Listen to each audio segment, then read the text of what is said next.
Trenton 365 with Jacque Howard. Profiling the businesses, organizations, and people that make Trenton better. Hello, friend, and welcome to the Trenton 365 show. I'm your host, Jacque Howard. You're listening over WIMG 1300, the three-time Stellar Award-winning station here in Trenton, New Jersey, and New Jersey's oldest radio station. You can follow us over WIMG on Twitter and on Facebook, WIMG 1300. The Trenton 365 show has a Facebook page. The website is trenton365.com. And if you'd like to send an email, you can do so at trenton365show@gmail.com.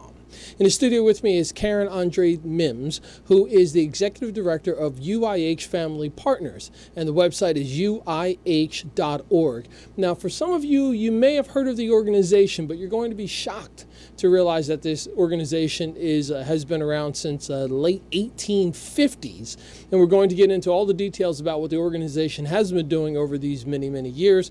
But in addition to that, we're going to be talking about an event that's coming up, which is the Platinum Dads event. So without any further ado, Karen, welcome to the Trenton 365 show. Thank you so much for having me, Jacque. It's my pleasure. And first of all, let's chat a little bit about who you are as a person and your position as an executive director. Okay. So I have been the executive director at UIH Family Partners for 9 years. Actually, my anniversary is this month. Right. I started in May of 2008.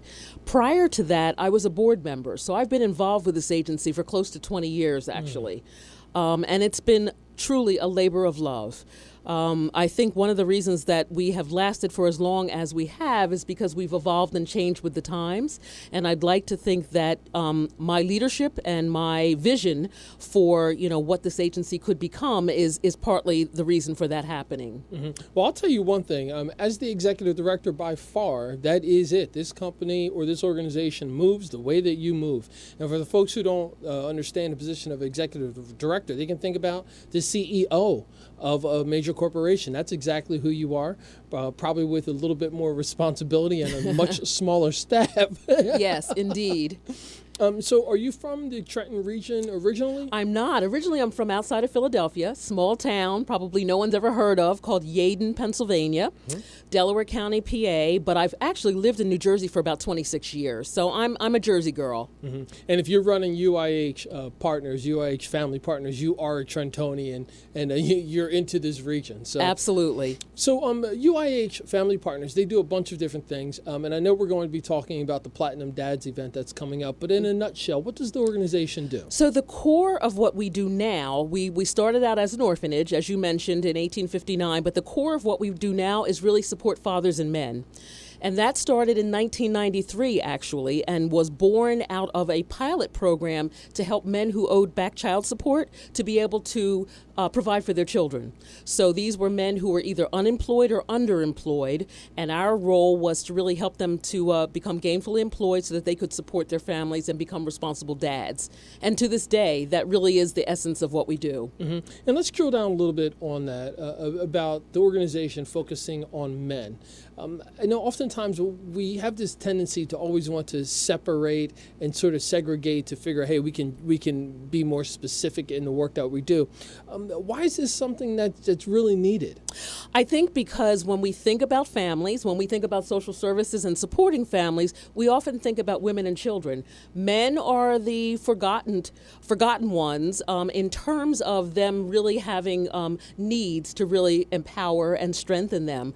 We, on the other hand, believe that the family is strengthened if fathers are strengthened.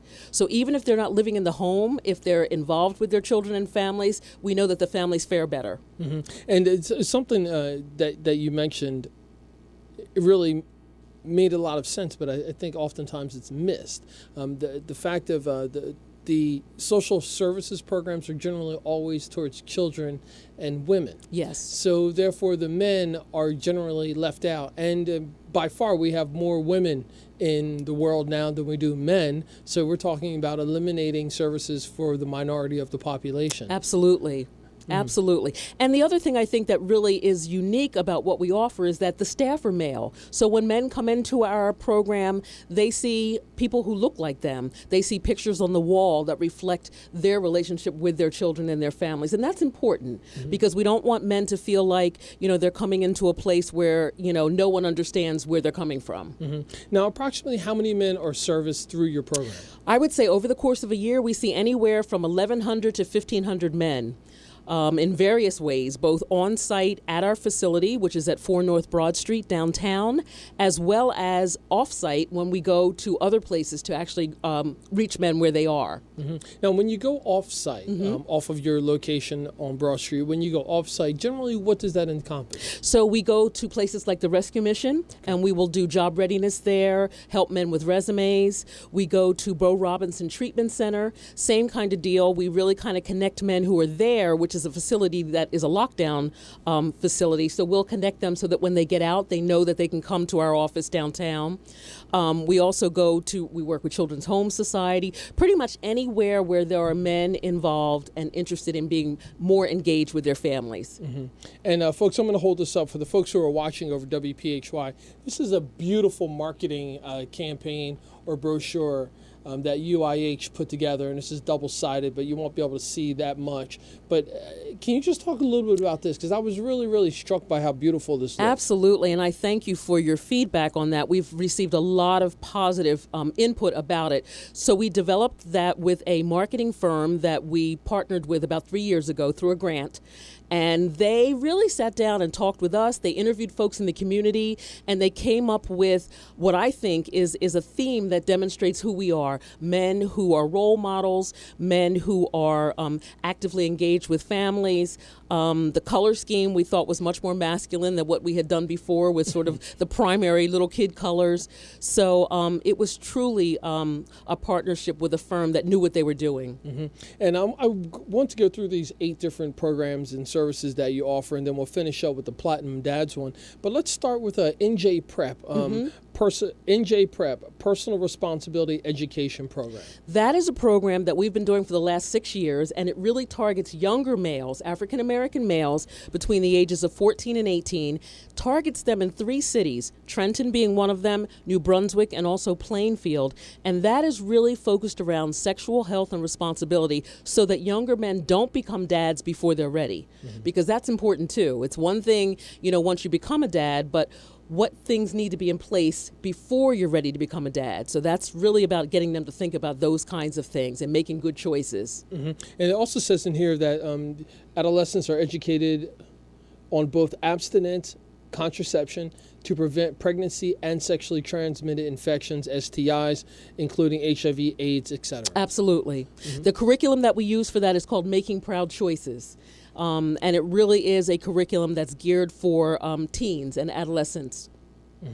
Now let's move forward and talk about Work First New Jersey. So Work First New Jersey is a program from the Mercer County One Stop. We are actually a vendor for them. They send men to us, primarily men who have come through the Social Service Board, and they come to us because they're on welfare and they need to move from welfare to work. That's a 20-week program, and what we do is work with them through our job readiness curriculum and help them at the end of the 20 weeks to become gainfully employed. That includes resume preparation, getting a suit through our Dress to Impress program, which I'll talk about in a moment, as well as bringing speakers in from the world of work and in the community who have, achieved a certain level of success to really expose these men to what's possible. And let's jump over and talk about Dress to Impress because, I think a lot of people have heard of the female version of that, which is very popular and has been around for quite some time here in Mercer County, New Jersey. And there are a couple others who are doing different things to outfit men in suits and business attire for when they go out on interviews, etc. So talk about your program, Dress to Impress, as you said, is very similar to Dress for Success. We actually collect donations from all over. The program has grown probably over the last 6 years. So we get groups like NJM, New Jersey Manufacturers, ETS.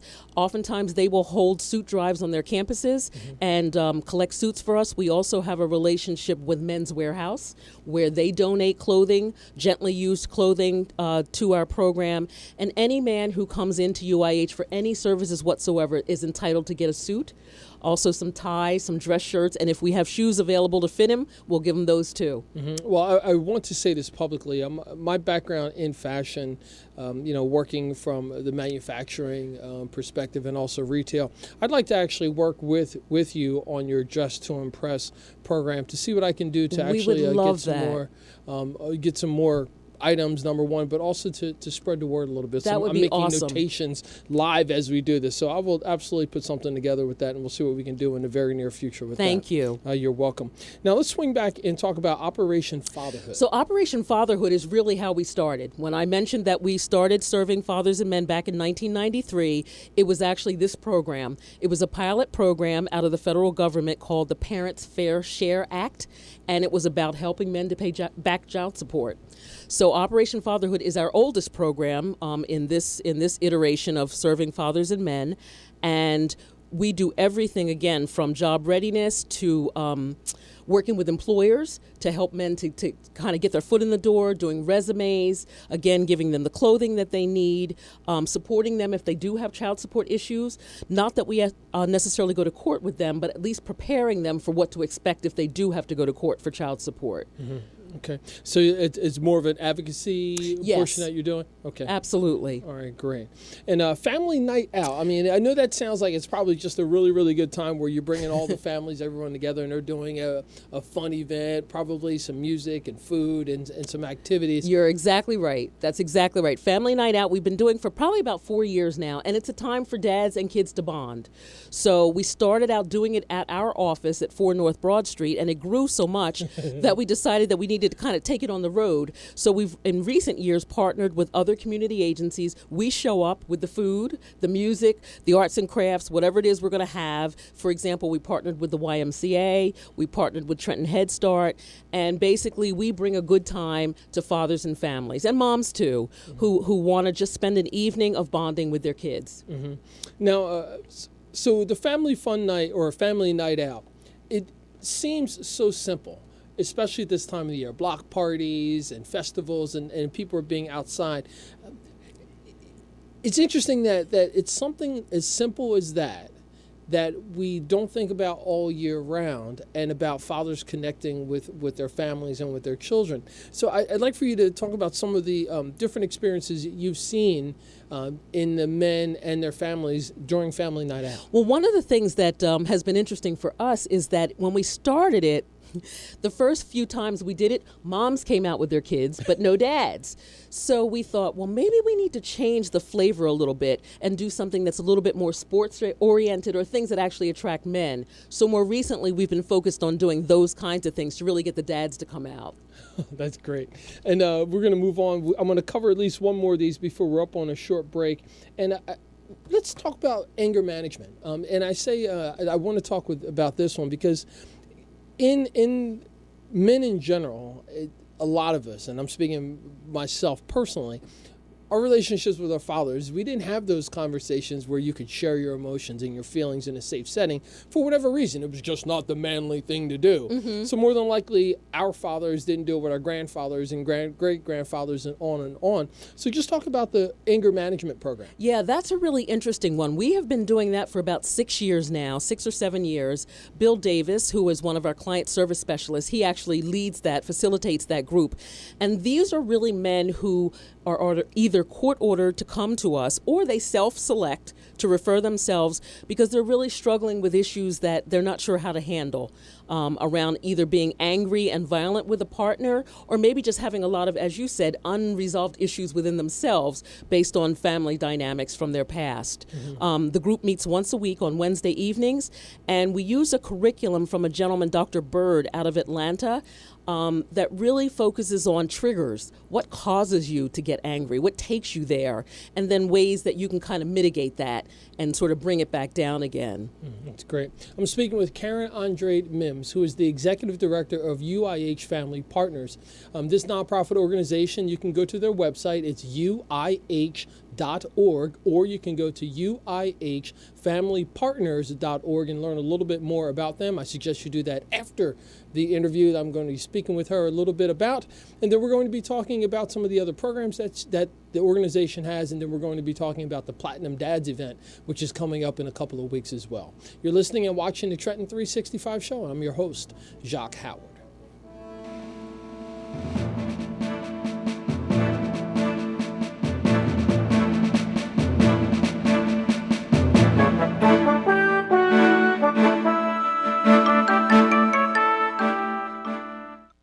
To be able to just get my son to St. Jude and not think about how we will pay for it, it just takes so much weight off of my family.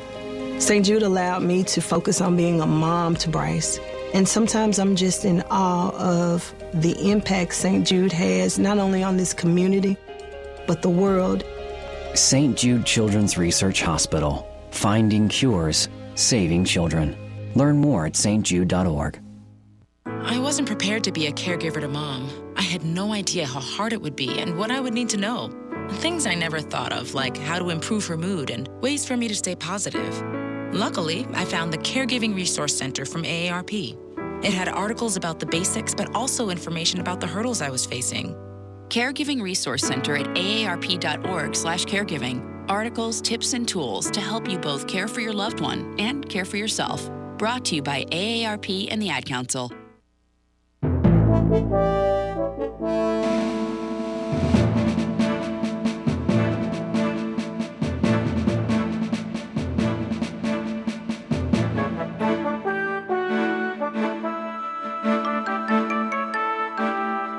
welcome back to the Trenton 365 show. I'm your host, Jacque Howard. You're listening and watching over WIMG 1300 and WPHY, covering all of Mercer County, New Jersey through Channel 25. And in the studio with me is Karen Andrade-Mims, who is the Executive Director of UIH Family Partners. Website is U as in uniform, I as in India, H as in hotel.org, or UIHFamilyPartners.org. We've been talking about some of the different programs, such as the New Jersey PREP, which is the Personal Responsibility Education Program. We also been talking about Workforce New Jersey, Operation Fatherhood, the Family Night Out, Dress to Impress, which I'm going to be assisting in some capacity with that, as well as anger management, some courses and classes that are taking place through a curriculum by Dr. Bird out of Atlanta, Georgia, which meets twice a week, Wednesday evenings and Friday mornings. And the two other classes or programs that you offer, you have a parenting class. Can you chat about that? We do. We have a parenting class, and that actually, we use a curriculum called 24/7 Dads. There is an AM version and a PM version, and that is an evidence-based curriculum that was developed by the National Fatherhood Initiative. We're really excited about that because it is a nationally known curriculum, and so our guys really get engaged with that when we implement that. That's done on Tuesday mornings. Mm-hmm. Now, so I like how you mentioned that this is evidence-based, and the reason why I say that is a lot of nonprofits and organizations, especially in a post-industrial city like Trenton, have these wonderful programs and they get started and they get moving. And then you get to that threshold where you have to seek funding. And one of the things that the funders start saying is, okay, it's great that you're doing all this wonderful work and we appreciate that you're making a difference in the community, but we need to know more. We need to know how you're doing it and why you're doing it. And you've mentioned, out of the 7 programs that you mentioned a curriculum for almost all of them. Mm-hmm. Which is I'm sure is something that the funders are especially excited about as well. Can you talk about some of the funders? Absolutely. So our largest funder right now is the State of New Jersey Office of Child Support Enforcement. That is the one that really started Operation Fatherhood, which is where we began. But I would like to also add, I think it's important to note that probably over the last 2 years, we've been looking at trying to measure our outcomes. Because as you just said, it's really important from a funder perspective to know that, yeah, you guys are doing great work and you can give us all these anecdotal facts, but what do your numbers look like? Are you able to measure success? And so for the last 2 years, we received funding from the Princeton Area Community Foundation to get a grant to implement a database called Apricot. And so we're just beginning, I think, to really put information into Apricot and figure out like what we can get out, what kind of reports we can run to determine, are we making a difference? We're helping guys get jobs. Do they stay in those jobs? How long do they stay in those jobs? Are those jobs paying above minimum wage? These are the kinds of things that we're looking at in terms of our core work. Mm-hmm. And that's also very exciting as well. And, spending my time, the many years I did in nonprofits, it's a different world from the for-profit world, but a lot of it's almost different buzzwords. Mm-hmm. But you want the same exact thing. Besides metrics, you want the details, etc. Yes. Now let's talk about one of the main reasons why you're here, which is the Platinum Dads program. Absolutely, and that I have to say, you have asked a lot of great questions and given me an opportunity to share a lot of wonderful things about the work that we do. But of everything that we do, that is by far the most significant, because for the last 12 years, this is year 12, we honor men in the community who are, for the most part, regular guys, but they are giving back in a way that's really special. They are either biological dads themselves, and they're doing a great job at that, or they're giving back to someone who may not be their biological child. And so we're honoring them and recognizing them. And we do this each year, the Saturday before Father's Day. So it's really working in tandem with Father's Day and just saying, you know what, you're doing a great job and we want to acknowledge that and let people know. That's, again, a lot of times programs are geared towards women and children and not necessarily for fathers. On the marketing here, you've got Duncan Harrison, which is, and Alex Bethea, who are both City of Trenton council members. And I've heard of several other men who have been involved in the programs and who have been honored. It's got a wonderful reputation. You've been doing it for many years. Who are some of the people who have been honored? Wow, we've had some really, as you mentioned, certainly Alex Bethea was a platinum dad.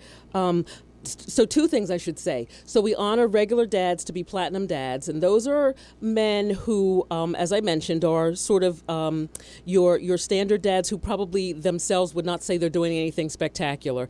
But we also honor senior gentlemen. This is a man who perhaps has been a dad for a longer time, may even be a granddad, and so those men are honored as our legacy of fatherhood dads. And in many ways, to me, they're even more significant. So this year we're honoring Mr. Carabelli, who will be our legacy dad. We've honored the Honorable Doug Palmer's father as a legacy dad in the past. Calvin Thomas, who many people know in the community, has been a legacy dad. And so what's also significant about this is many years ago we honored a gentleman named Robert Alston, who a lot of people know he was employed by the College of New Jersey and did a lot of work with the Omega Psi Phi fraternity.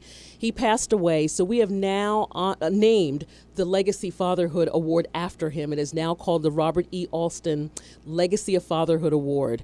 So in addition to the 10 sort of regular guys, we also honor these gentlemen who are more senior and who hopefully can be role models even for the younger dads we recognize. Mm-hmm. Now, what's the spirit of the atmosphere of the event? Oh my gosh. So when I tell you that, so this year, for example, it will be held at the Chauncey Hotel and Conference Center on the campus of ETS, which is where we held it last year as well. We were fortunate to have great weather, so we had it a tent on the grounds of ETS. And when I tell you that the men who are honored are so humbled, they come up to the mic to accept their awards and they share stories that bring tears to people's eyes. Let me give you one example. So we honored a dentist, Dr. Darwin Hayes, last year.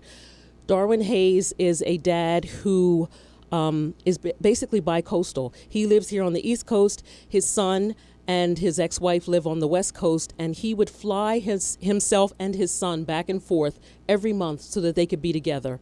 He shared this story last year. His son was in the audience. His son comes running up to the mic as he's sharing the story. There was not a dry eye in the place. And that's just one story. I mean, there are many, many men who, again, they're just regular guys, but they're so moved by being recognized for their roles as being dads. Mm-hmm.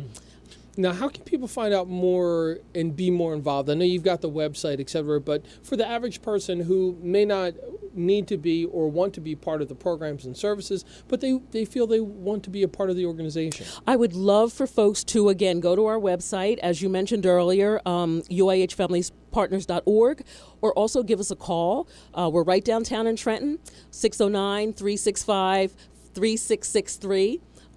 We would love to hear from folks. People are welcome to come by anytime. Our doors are always open. We're there Monday through Friday, pretty much from 9 to 5. So there are a number of ways you can get engaged. Mm-hmm. And is there anything in particular that the organization is seeking? I know most organizations need help financially. I mean, that's a given. But is there something that you're looking for more assistance in a particular area? That's a great question, Jacque. I'm really glad you asked, because you mentioned earlier, we'd love to have volunteers. So anyone who wants to come in and help with Dress to Impress, oftentimes we get lots of donations in at one time. So sorting and hanging the suits and clothing, separating things that we want to keep versus things that we're not going to keep. All of that is helpful. We also have 2 computer labs. So anyone who's tech savvy and wants to help our guys, work on the computer. A lot of our guys are, a little shy about how to navigate. So we welcome that kind of volunteerism as well. Mm-hmm. Now, the facility, how is it set up? Your office, is it set up like a classroom? Is there a board setting? What's it like? So it's interesting. So we've been in the building for close to 20 years at 4 North Broad Street, and so we're on 2 floors. We're on the 2nd floor and the 4th floor. We have 2 classrooms, one in the front of the building and one in the back. The one in the front also doubles as our boardroom. And then we have 2 computer labs. And then in the very back of the building, we have the whole 2nd floor is the Dress to Impress area, which is really set up like a men's store. So we have mannequins and we have rounders and racks. And, when a guy goes in there, he feels like he's walking into a store. So it's nice. Mm-hmm. Now, let's chat about the children. Do the children get a chance to spend time with their fathers in the location as well? That's such a great question. So that's another volunteer opportunity. We have a little space outside of one of our computer labs that we would love to have set up as a children's area. We've got toys in there and books. Needs a little paint, needs a little decorating, but if any volunteers are interested in coming in and helping us set up a little children area, because we do have a number of dads, a number of single dads who are, primary custodians for their children, and we have dads that come in with their kids. So children are welcome. We are always willing to engage them, but it would be great to have a little play area set up for them. Mm-hmm. So that's a plug. All right, so folks, if you're listening and watching, this is another one of those opportunities for you to get off the couch, pull the car over. If you're driving, write something down, and just a little bit of your time, 30 minutes, 40 minutes, a couple hours, maybe a Saturday morning. If you hit me up with an email, Trenton365show@gmail.com, I may even meet you there and treat you to breakfast. We'll walk around the corner and I'll take you to one of my favorite spots, Sunrise Luncheonette, or we'll go to Smokehouse and have some barbecue. But these are the kind of different things that we need to do to start bringing people together. It's more difficult to engage in any kind of negative behavior when you know the person. So if we can have these conversations across the table and you can honor and respect my words and I can honor and respect your words, we can build a better community together. And organizations like UIH Family Partners have been doing it since 1859. So when you start talking about an organization that's been around well over 150 years, you start thinking, hey, they must be doing something right. Can we go back and talk about the creation of the organization and a bit about the history? Absolutely. So UIH Family Partners started out as Union Industrial Home. So that's where the UIH comes from. And it was an orphanage founded by a group of Presbyterian church ladies in Trenton. So we are born and bred in the city. I worship at a Presbyterian church. Shout out to Westminster Presbyterian Church. Karen Hernandez Granson is our senior pastor. And it's interesting to see the dynamic of how much the Presbyterians were involved in the urban centers, the cities, many years ago. And I know that's changed over the last 20 years or so, but this has just given me more. So I can go back to my Presbyterian brethren and sister and tell them, hey, look, we need to get back into the city, because an organization like UIH is still here, still thriving, still doing amazing work, and it's a Presbyterian founded organization. So, again, that's another one of those nudging plugs I like to send out to folks. Karen, share the contact information, please. I will. Again, we're at 4 North Broad Street. We're on the 2nd floor and also on the 4th floor. And our phone number again is 609-695-3663. Awesome. Now, we're just about up on a break, but within a minute or so, I'd like for you to just buzz through the individuals who are on here. I know a few of them, so I want to make sure that we get a nice plug for them. Okay, absolutely. So we'll start with Carter Patterson. Carter is a program manager. He's been with us about 3 years, and Carter does a fabulous job, really, of building relationships with employers, a lot of whom place our guys. Mark Warren is his counterpart. Mark works in the Work First New Jersey program and does the same kinds of things, mainly for the gentlemen who are on welfare and need to move from welfare to work. Bill Davis, if I had to say anything about Bill and those who know him, he's our community guy. He's our networker. So if you're out in a meeting in the community, chances are you've seen Bill. Citizens Campaign, 4Cs meeting, you name it, he's there. Bill is a program specialist. And lastly, Jason Castaigne. Unfortunately, Jason is no longer with us. He was our computer technology instructor. However, his brother, Damien, who isn't pictured here, does still work with us. And Damien is our systems administrator for technology. That's fantastic. I'm speaking with Karen Andrade-Mims, who is the executive director of UIH Family Partners. The website is uih.org or uihfamilypartners.org, and we'll be back after a short break. You're listening and watching the Trenton 365 show.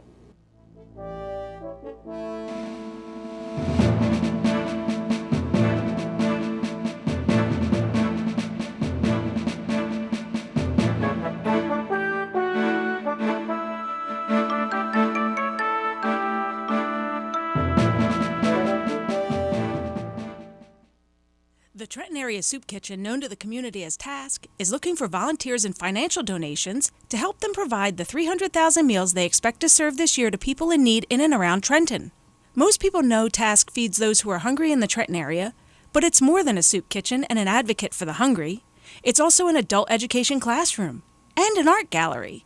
Task has a computer lab where people can work on their resumes and search for jobs. Task programs nurture artists, writers, and musicians. The Soup Kitchen helps with housing and job training. Task is your local soup kitchen. Come to eat a meal or volunteer to serve a meal. They serve lunch Monday through Friday and dinner Monday through Thursday. Help provide food, hope, and opportunity to those in need. Make a donation or volunteer at Task. Call 609-695-5456 or visit TrentonSoupKitchen.org. Grandma, can you come out and play? Sure, Ellie. Oh my, you might want to come here and help Grandma. What's the matter, Grandma? Can't you stand? Oh, sorry, honey. It's my knees. They don't work the way they used to. Does this ever happen to you? Are you on Medicare? You may qualify for a pain-relieving knee brace at little or no cost to you. Call the Health Hotline to see if you qualify. Our friendly agents are standing by 24/7 to help you. We also have braces for your shoulder, ankle, or back pain. And if you're covered by Medicare, you may qualify for free delivery. Grandma, slow down. I can't keep up. Maybe you can use a knee brace too, Ellie. Catch me if you can, kiddo. Call now to get your pain-relieving knee brace. 800-296-1261. 800-296-1261. 800-296-1261. That's 800-296-1261. What are all the things you witness online in a day? Cats playing piano, selfies on your feed, your friend's picture being turned into a